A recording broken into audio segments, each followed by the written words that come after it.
Well, in the aftermath of the Pittsburgh massacre, Americans are feeling the grief, anger, and for many, a sense of helplessness. Our next guest, at the forefront in the battle to fight hatred and prejudice through the testimonies of genocide survivors.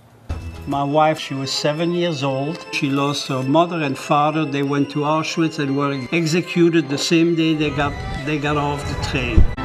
Sharing that story will create a new light.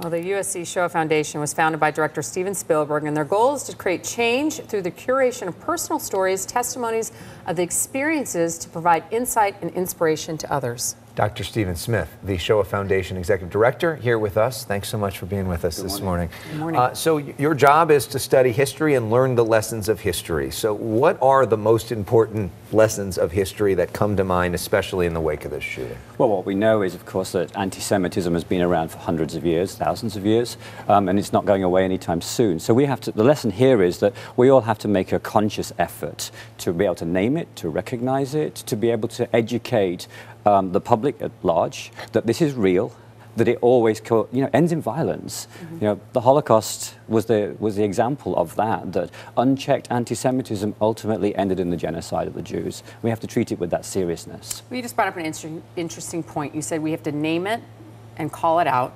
And our president, there's a lot of backlash because they say he's not naming it or calling it out, and he just went to Pittsburgh yesterday. Do you think that will help or hurt? Because there's a lot of, anger there, and a lot of people didn't want him there. Well, of course, there's a lot of anger and a lot of shock at what happened generally. It's a very numbing situation for the people in Pittsburgh. The president's got to, he had the goes and makes himself available to that community, or he doesn't, and then it seemed like he's absent. So he's got to make that judgment call himself. I think the most important thing is that we make ourselves very clear to the people of Pittsburgh and the Jewish community there that we're standing with them, that the country is behind them, that we're all feeling their pain, and that we're going to do something about the hatred in our world. So what do we do? Because a lot of people are feeling hopelessness. A lot of people are also confused about how to talk about this with their kids. I mean, what do we as a society do about this? Well, at the USC Shoah Foundation, what we have is a testimony archive of 55,000 people who've experienced either anti-Semitism, those who experienced the Holocaust, or genocide more broadly. We need to hear those stories and talk about this honestly and openly, because, we think of genocide as being extraordinary, but actually it happens in ordinary societies. It's a very, ordinary process that takes place. If we understand that and we can speak about that and not think about others with fear, but actually think about others with respect, then that's what makes us stronger than hate, because actually then our sense of community is stronger than that hatred that kind of wells up from time to time, and that's how we can best overcome that. Well, love is stronger than hate is the mantra and the feeling that has come out of this deadly tragedy, but you spoke to a woman who experienced the Holocaust just the other day, and what did she have to say to you?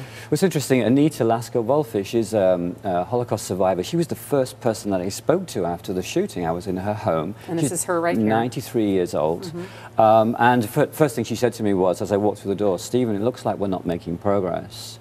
And as we sat down to have coffee together, she said, "Look, there's only one thing that comes out of this for me. I'm 93 years old. Mm-hmm. There's not much more I can do, but it's got to be education, education, and education." And then she looked at me and she said, "Over to you."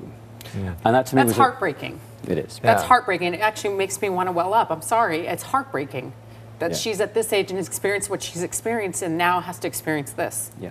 And the answer, I think, to it in part lies in what we then do with the next generation. That's what she's asking us to do. That's why we have this Stronger Than Hate program at the Shoah Foundation, which is ready for teachers to use right now in their schools.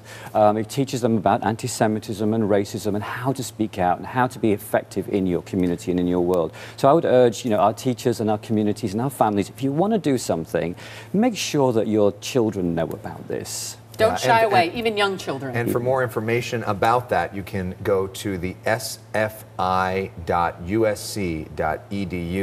and you can get connected with the Shoah Foundation. Thank you for all the work that you do. Thank you so much. It's very important. And I implore conversation. people to go and visit. So thank you so much. Thank you.